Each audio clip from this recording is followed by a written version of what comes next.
Корупција е распространета во сите сектори, метастазирана во сите служби. Не е ниту табу тема, туку отворено се зборува за ова.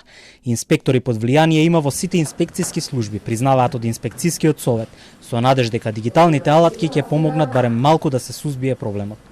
Во изминатите месеци се отворени бројни постапки против корумпирани инспектори, а одговорност нема заради административности. Сега не би лиферувала со конкретни бројки, има, не дека нема, меѓутоа советот на крајот на годината прави анализа пресек и во неговиот годишен извештај кој што го доставува за својата работа, така да сега во овој момент имам, само ќе кажам дека има повеќе постапки. Согласно законот за административни службеници, рокот за покренување на дисциплинска постапка е 3 месеци и најчесто тие застаруваат. Власта најави дека ќе се намали корупцијата, а председателката на советот вели целосно ќе се искорени. Во алатката инспектор тие ги полагаат надежите.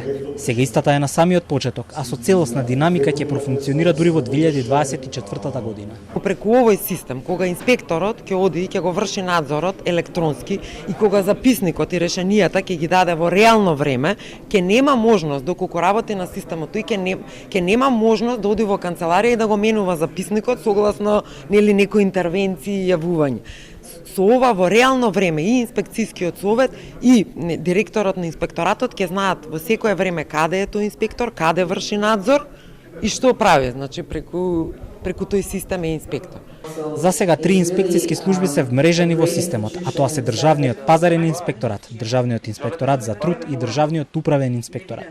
Следни наред се 13 инспекцијски служби. До крајот на 2023 година, над 80% од инспекторите кои што работат во службите координирани од инспекцијскиот совет ќе бидат приклучени на инспектор.